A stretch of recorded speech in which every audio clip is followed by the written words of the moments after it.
Բարև ձեզ սիրելի բարեկամներ, Երկիր մեդիայի եթերում մենք ենք մեր պատմությունը հաղորդաշարն է։ Պատմությունը պարզապես անցյալի իրադարձությունների շարան չէ, այն մեր ինքնության կենսատու արմատն է, մեր այսօրվա մտածողության և վաղվա որոշումների հիմնաքարը։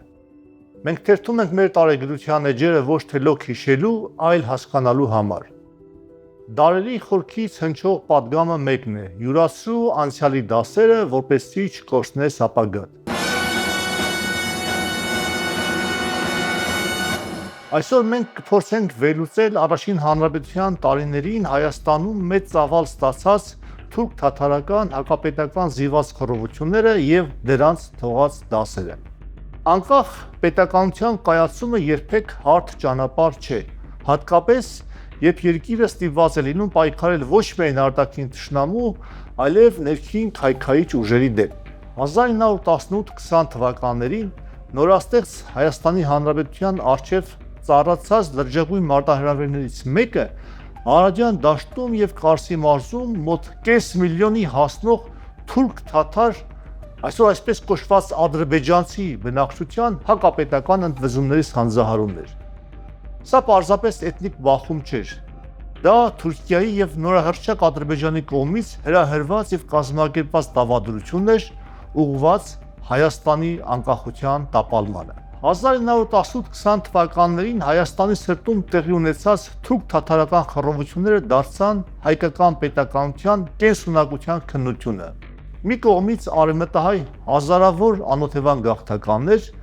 մյուս կողմից Հայաստանի լավագույն հողերում հաստատված եկվոր տարրեր, որոնք ոչ միայն չէին ճանաչում Հայաստանի իշխանությունը, այլև բարբարոսաբար հարձակում էին հայկական բնակավայրերի, հաղորդակցության ուղիների, ճանապարհների վրա, ավերում երկաթգծերն ու երկաթուղային կայարանները, կամուրջները,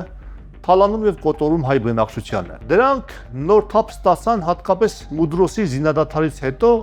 երբ պարտված Թուրքիան իր զորքերը հեռացրեց Կովկասից։ Թուրքիան տարածաշրջանում իր ազդեցությունը պահպանելու նպատակով գաղտնի խրախուսում էր այնտեղ թուրք-թաթարների ազգային վարչական կազմավորումների ստեղծումը։ Հայաստանի Հանրապետության տարածքում ստեղծվեցին մոտ 20 մեծ ու փոքր գրեթե անկախ մահմեդական իշխանություններ։ 1919 թվականի հուլիսին Հայաստանում բռնկվեց թուրք-թաթարական ընդհանուր խռովություն, որի համար Թուրքիան և Ադրբեջանը ջանք չէին խնայել։ Իրադարձությունները զարգանում էին մի քանի ճակատով։ Կարսի մարզ։ Չնայած 1918 թվականի Մուդրոսի զինադադարով թուրքերը պետք է հեռանային Անդրկովկասից, նրանք ամեն կերպ ձգձգում էին նահանջը, ստեղծելով այսպես կոչված Կարսի շուրան։ Երբ 1919 թվականի հունվարին նշանակված նահանգապետ Ստեփան Ղորղանյանը փորձեց ստանձնել պաշտոնը, տեղի թուրքական հանցախմբերը փակեցին նրա ճանապարհը։ Միայն բրիտանացիների և հայկական բանակի կտրուկ միջամտությունից հետո Հարավարևմտյան Կովկասի ինքնահռչակ հանրապետությունը լուծարվեց և հաջողվեց Կարսում հաստատել հայկական օրինական իշխանություն։ Արարատյան դաշտ, Շաուլ Նախիջևանի, Սուրմալուի, Վեդիի շրջաններում թուրք սպաների աջակցությամբ ստեղծվել էին խռովարար օջախներ։ Հայաստանի սրտում անկարելի էր դարձել հայկական բնակավայրերի միջև անվտանգ և անխափան տեղաշարժը։ Այստեղ թուրքերը օգտագործում էին այսպես կոչված չեզոք գոտիների գաղափարը, ժամանակ շահելու և Թուրքիայից ու Ադրբեջանից զենք ու մարդուր ստանալու համար։ Դիվանագիտական դավադրություն։ Ադրբեջանցի ներկայացուցիչները, մասնավորապես Հայաստանում Ադրբեջանի դիվանագիտական ներկայացուցիչ Խան Թեքինսկին, հենց Երևանի սրտում զբաղված էր լրտեսությամբ և հակապետական քարոզչությամբ։ Ուշագրավ է, որ հայկական հետախուզությունը տիրապետում էր նրա ծածկագրերին և կարդում բոլոր գաղտնի հեռագրերը։ Դրանց հետևեցին վճռական գործողություններ։ Բռնկված համընդհանուր թուրքական խռովությունը ճնշելու համար պետությունը դիմեց կոշտ միջոցների։ Դրոյի ջոկատի փայլուն գործողությունները Սուրմալույում և Ռուբեն Տեր-Մինասյանի վճռականությունը Արարատյան դաշտում Արաքսի ձախապին վերջապես կարողացան չեզոք հասնել պետության սրտին ուղղված դաշույնը։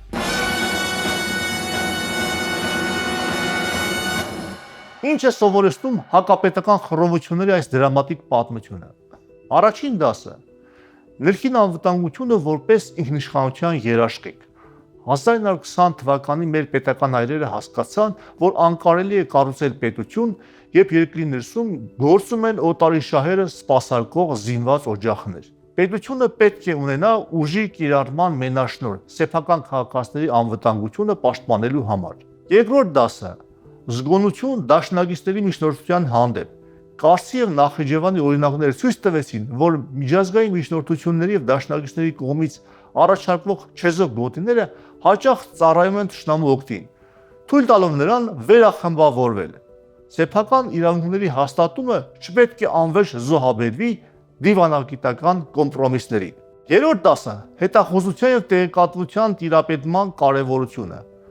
Խան թեքիսկու ծածկագրերի վերցանումը հիշեցնում է մեզ, որ թշնամու քայլերը կանխելու լավագույն միջոցը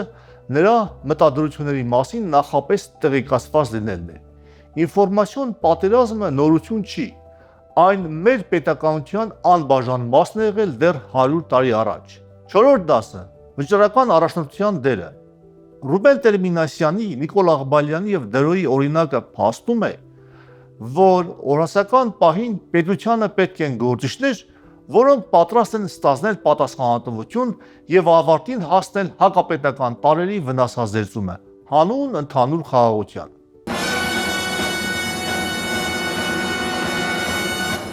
Ահա եւս մեկ ուսանելի դրվագ մեր հարուստ պատմական անցյալից։ Ֆրանսիացի պատմաբան Մարկ Բլոկն ասում է. անտեղյակությունը անցյալին խանգարում է ճիշտ հասկանալ ներկան։ Հետևաբար, մեր օրերում չսխալվելու համար պատմության դասերին հետևելն անհրաժեշտություն է։ Շուրջ 100 տարի առաջ Հայաստանի սրտում բռնկված թուրք-թաթարական հակապետական խռովությունների պատմությունը մեզ հուշում է,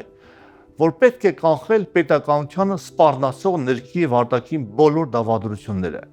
Ավարտելուց առաջ ցանկանում եմ հիշեցնել, որ մենք ենք մեր պատմությունը հաղորդաշարի այս եւ նախորդ հաղորդումները կարող եք դիտել Երկիր մեդիայի YouTube-յան ալիքով։